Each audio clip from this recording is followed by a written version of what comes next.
December 8, tandang-tanda ko po kasi holiday po yan, Immaculate Conception. For 2 hours, I was there at the BJMP facility, as I said, duly recorded, merong CCTV. So that's all that I did, and that was the singular visit that I made to Mr. Madriaga. Hindi na po nasundan yan, so that was the first and last visit that I made to Mr. Madriaga on account of this affidavit. So, Madam Chair, we can probably ask Mr. Madriaga confirmation of what I said. Ito po niya po ng pagpadala niya ng handwritten letter, tsaka subsequently pagdala niya ng affidavit, copy ng affidavit sa akin through his counsel, at yung pagbisita ko sa kanya one time in December 8, 2025. Is it your intention, Honorable De Lima, to submit the personal letter of Ramil Madriaga to you to this committee to form part of the records of this proceeding as well? Yes, Madam Chair, only that I can only give to the committee or submit to the committee photocopies of this photocopy of the handwritten letter. Yes. This is the original, a 4-page letter. So long as you confirm that the photocopy is an exact and faithful reproduction of the original.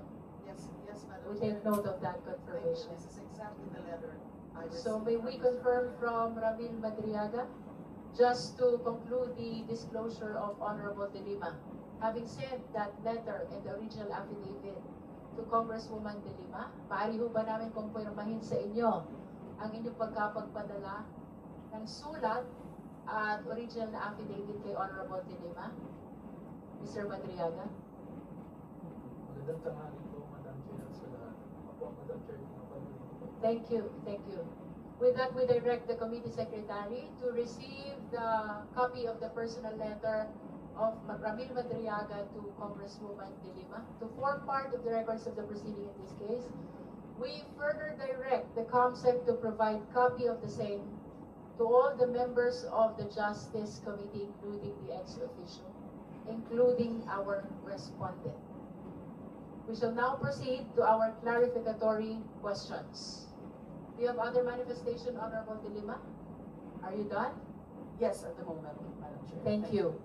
Now we go back to Honorable Ridon. Ginoong Madriaga, magandang umaga po. Magandang umaga po.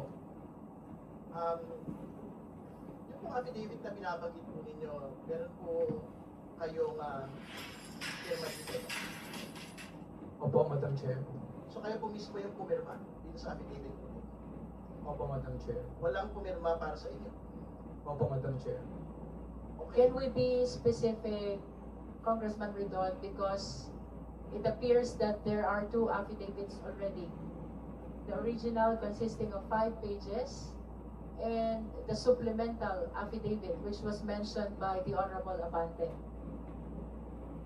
But, sige po, maglilinaw po tayo. So bukod po doon sa affidavit na pinirmahan na binigyan po ng kopya si Congresswoman De Lima, meron pa po ba kayong ibang mga dokumento o affidavit na pinirmahan, Ginoong Madriaga? Opo, bukod po dun sa November 29 na affidavit, meron pa po akong supplemental na sinumpang salaysay na may pensang April 11, 2026. So ito po yung supplemental affidavit, bagong affidavit po ito. Opo, Madam Chair. Meron po ba kayong kopya ng supplemental affidavit po? Opo, Madam Chair, nasa abogado po.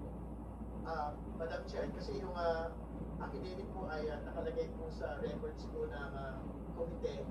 Ang supplemental affidavit po ay bagong affidavit, karagdagang affidavit ni Ginoong Madriaga. Tingin ko, mahalaga po na mabasa sa harap po ng komite na ito yung kabuuan po ng supplemental affidavit para mag-form part ng records at syempre masumpahan din po na ni Ginoong Madriaga ang katotohanan po ng bagay ito.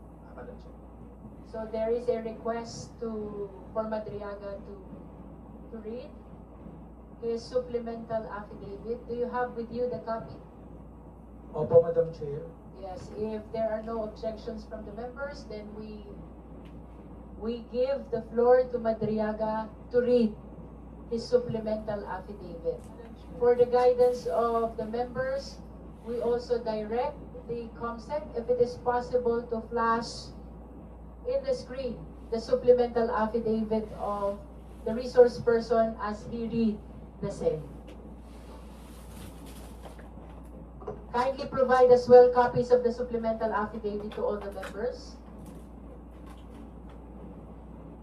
And flash the same in the screen as the resource person read the contents of the supplemental affidavit. You may proceed, Mr. Madriaga. Please read your supplemental affidavit. Opo, salamat po natin. Supplemental affidavit. I, Ramil L. Madriaga of legal age, Filipino and with address of care of Annex 2, Politica, Talis, after having been duly sworn in accordance with law, do hereby state: 1. I am currently a detainee at Camp Bagong Diwa, Taguig City, for charges of kidnapping, criminal case number R-22-05157-CR and R-MLL-22-05152, pending before the Regional Trial Court, Branch 21, RTC Manila. 2. On November 29, 2025, I executed an affidavit which was subscribed and sworn to before Attorney Cynthia Viñas Pantonal the same day. In my affidavit, I narrated my involvement with then President Rodrigo Roa Duterte, PRRD, his daughter Sara Duterte, Sara, other members of their family, and their close associates. More specifically, I provided a personal account of the various works I did for the aforementioned individuals, including campaign and organizing activities, intelligence gathering and sabotage, and transportation of large sums of money under the direct instructions of either PRD or Sara. 3. With my consent, the affidavit was submitted and referred to the Office of the Ombudsman through a letter dated December 15, 2025. 4. After I executed the affidavit, I learned that Sara denied any affiliation with me and that she has no personal or professional relationship with me. She added that she has never given me any instruction of any kind. 5. I received through my counsel a copy of complaint dated March 4, 2026, filed by Sara, or BP Sara herself, before the Office of the City Prosecutor, Taguig City, for perjury.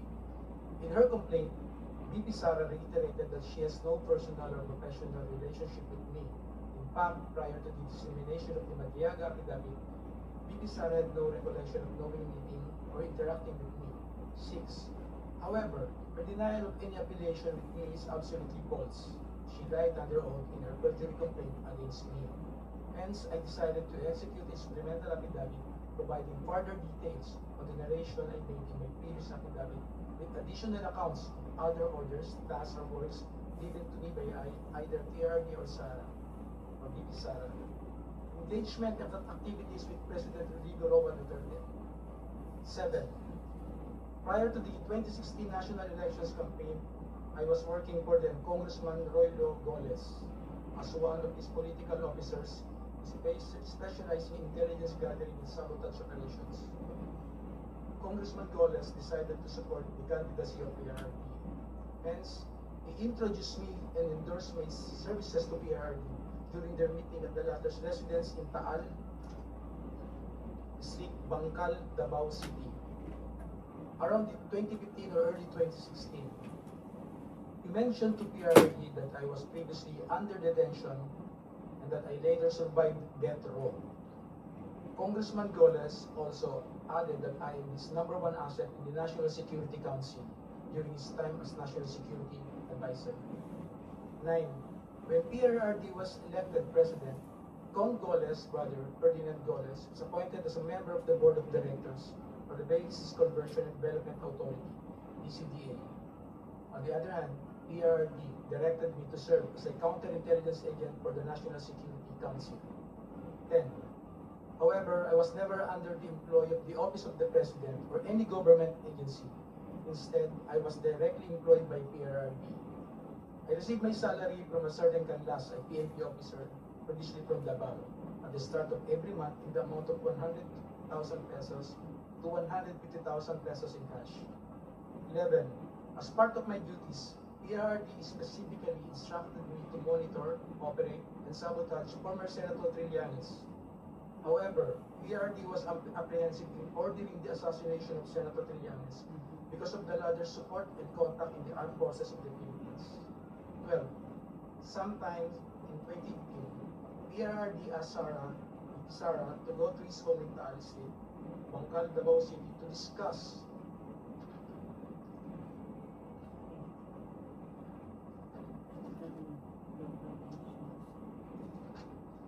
upcoming local elections in Davao City, where VP Sara was going to run for re-election as mayor.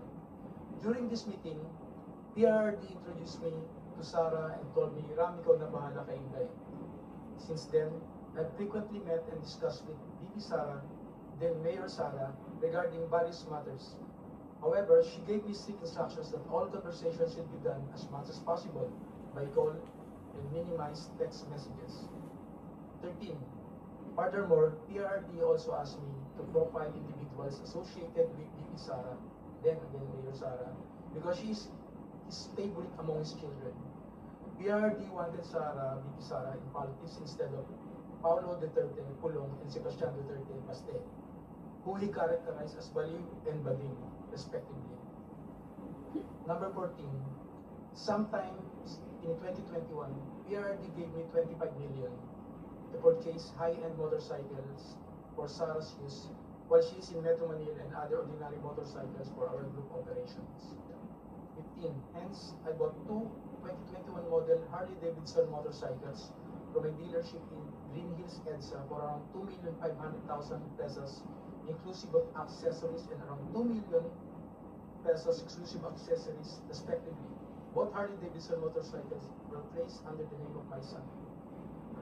I also purchased two 2021 model Ducati motorcycles from a dealership in Katipunan, Quezon City for around 3,500,000 pesos and around 2,300,000 pesos respectively.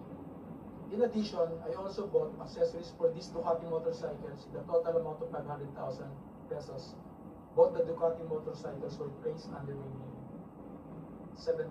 Lastly, I also purchased 7 Yamaha and Max motorcycles for the operation of Initiative for Social Justice in